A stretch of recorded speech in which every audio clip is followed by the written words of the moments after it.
and jump to our next discussion. And I know many of you have heard of book smart and you've heard of street smart, but what does it mean to be people smart? That is the subject of our next conversation. And joining me now via Skype, I have Derek Banga. Hello there, Derek. Good morning. Good morning, Joyce. How are you doing? My head is above water today. That's my standard answer. Right, that's a good thing. At this point, I think we just give thanks for that, much at least.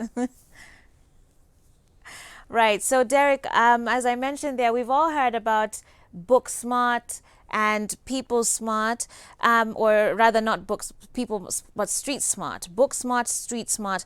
And now we're hearing about people smart. What exactly does that mean? Well, there are many ways to answer that particular question. The approach I like to use will be what we're currently going through. This unusual circumstances, Black Swan, has been described as a pandemic, crisis. I've heard people use the word apocalypse. And the definition of apocalypse is the end of the world as we know it. But if you look at the definition of the word apocalypse, it's actually unfolding of things yet to come. Now, the way I would look at smart is that this is an unfolding of things yet to come, but a discovery that we are going to come out of. I talk about this coming out not with post-traumatic stress, with post-traumatic.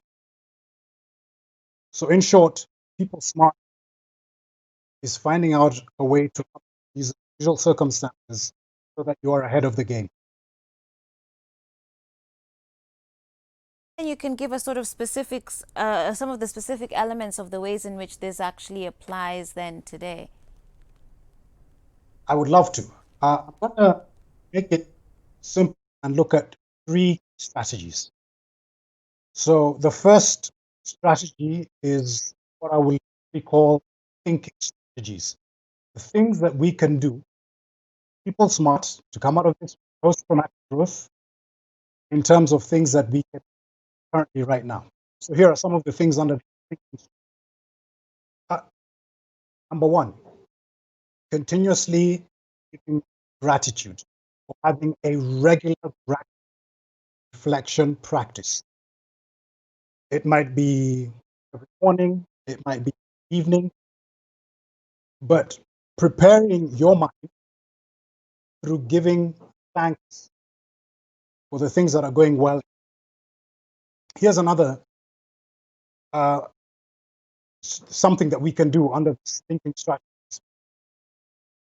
diarizing, journaling, writing down things that are happening to us is one of the key things that we can do to help our mind as we go through. That's literally the definition right there. People who journal, people who write down your thoughts. And then maybe the third one under this broad strategy of thinking, I would say creating boundaries. And when I talk about creating boundaries, I talk about creating boundaries in terms of maybe social media, creating boundaries in terms of how you plan your. So these are some of the things I would put under this thinking strategy. Answer your general question of, I have two more broad strategies, but I thought I would open up with that. Emphasize gratitude, because especially in a season like this one, it's one of the surest ways for us to stay sane, really, if you will. And I think when we all come to that point of just realizing even the fact that we're alive today and that we're safe, that in itself is just something to give thanks for. And it's obviously a practice that I think a lot of us have taken for granted previously. I absolutely agree, Joyce. And it's not even just gratitude for things that are going on your gratitude for people who are literally putting their lives on the line. Yeah. You know? The people who are at the front line of fighting this deadly pandemic, whatever the case might reflect on gratitude, the sacrifices they're giving so that the rest of us can be safe. Yeah, absolutely. Talk to me about your second strategy. All right, the second one I will usually put under physical strategy. Now, this is the physical thing that we can do to help us get through this period with post-traumatic shock. And these will be pretty obvious. If you're not currently doing them as well, you should certainly be talking exercise. I'm talking about eating and drinking smart, so working on your diet and nutrition. Right. So it goes without saying that if you're not regularly doing some form of exercise, whether it's walk, whether it's some form of, I would say, moderate high intensity uh, exercise every day, every week, then might not be put yourself in a good mental frame. And then when it comes to the nutrition and diet, eating the foods that are going to keep you healthy, Right. okay? Yeah. And perhaps not eating the foods that are not healthy. So, whether it's fast food, perhaps less of the more of the whole foods, the fruits and things like that. So again, these are sort of common sense, but it's worth mentioning them. It's also something that all of us, I think, should double down on and focus really exclusively on that. So I'll put these under the physical strategy. And then there's one more, which is called sleep. Yes. Sleep is very interesting because study after study has shown the amount of sleep, the quality of sleep is directly linked to how we perform during the day. So being able to make sure that we get enough sleep and we get good quality sleep is also a physical strategy that is very. And I know a lot of people haven't been monitoring their sleep patterns very well. You know, they're staying up until odd hours of the night, watching movies and catching up on series. But clearly, that's not the wisest thing to be doing, even if you maybe don't have your regular routine. Maybe it's to establish a new one instead that's much more productive. Yeah, there's I mean, for me, I think link is sleep is linked to function better overall, whether it's clear thinking, better decision making, better emotional management, have more positive mood. And particularly for those of us who struggle to sleep, having some sort of pre bedtime ritual is something that we need to start doing that able to get that which is talking about. Yeah. And that involves also putting down your phone because that blue light actually does affect your sleep. So, Yes, making sure that you don't spend the last 15 minutes or half an hour before going to bed scrolling through Instagram pictures. That is definitely not helpful. So putting the phone away, making sure that maybe you do something like meditation or some sort of mindfulness practice.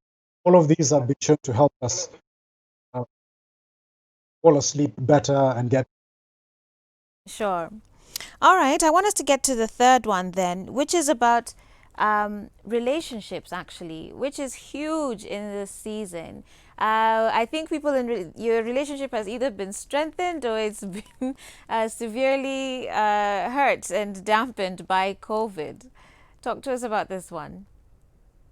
Unfortunately, we've heard stories where this anxiety is causing serious damage in relationships and partnerships. Actually, this is the time when you should deepen those relationships. It could be relationships with your partner, relationships with your family, relationships with your coworkers, your boss. Now that a lot of us are sheltering in place or spending a lot of time in these usual circumstances, this is the time now to really stay connected with these people, stay connected with them in deeper fashion. So you know that phone call that you get where someone asks, "How are you doing?" and you simply answer fine. Go a little bit deeper. If they're fine, ask them, "Okay, what's keeping you going? How are you able to keep your head above water?" That sort of um, deepening of relationship has been shown to absolutely help us in terms of our mental being Right. and helping with stress and managing anxiety and all. And I'm sure all of us by now reached out to people maybe we hadn't talked to in a long time. So again, maintaining those relationships, but focusing on them in a more strategic way. Right. And I guess there's something to be said too about us Kenyans. Always just our response to everything is we are fine. It's good. Like we always have this front that things are well and they're dandy. And I think maybe prior to COVID, most people would take offense if you even ask them, how are you managing your life right now? Because I know if they were a hotelier, for example, you'd say, I know the hospitality industry has been affected. So I guess that's also a two-way street. Learning to also receive help is a thing I think most Kenyans haven't done too well in the past. Yes, Joyce. It's also part of that is expanding our emotional vocabulary. So rather than ask some, how was your day? You can go a little deeper, and of course, you have to be tactful on the person you're talking to, but ask them a question like, "What sorts of feelings are coming up right now? Are there ways that I can support? What could I do to help you get through this period better?" So that's sort of expanding that vocabulary, if you will, rather than "How are things?" Fine. Kosawa, Nikosawa. I think is one of the ways that we can deepen these relations. It's people smart. How do we actually measure if we're making progress in this area? How do we actually assess whether we're becoming more or less people smart? That's a great question, Joyce. How can you measure that? Now, funny enough, some of the work that I do, we actually have tools to measure people's what their psychological well-being, their levels of anxiety. But I think regularly checking in, not just with other people, with yourself. So if I start the week on a Monday and maybe I feel a little down, I'll write that down, I'll journal, and I will, as I'm writing that down,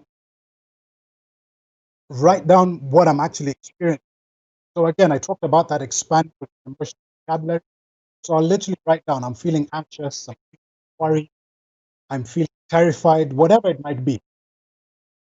And then as I check on myself again on Friday, hopefully having tried to do some of these things that I talked about, are those the same words that are coming up? Am I still feeling anxious, worried, terrified? That is one way of being able to measure perhaps some of these things that are going on in your life. And then obviously I find that this is something that's regularly feeling worried.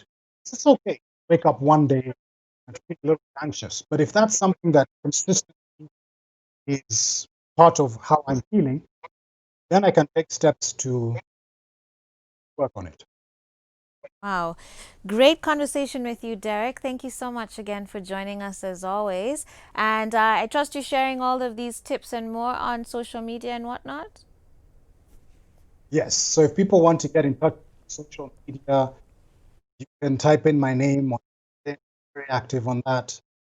My organization, Public Image, is on Facebook, and I also offer some tips on Twitter as well. So love to continue this conversation with you. Fantastic. Well, stay well, and we'll talk to you again another time. Stay healthy, Joyce. Thank you very much. Thank you. All right, guys, with that said, we're going to take a break now as we get ready for our second hour of the show. I certainly hope that you guys have picked up a nugget or two from that conversation there about being people smart. These are skills that are going to carry on over even post COVID. Okay, so make sure that you're mastering them even now. For now, though, let's take a break. Coming up next, we have a conversation with Reverend Kathy Cuna on her brand new book and a bit about her life as well. And later, we'll be talking about how COVID and the school closure has affected children. 22999 is the SMS line. I'll see you after this.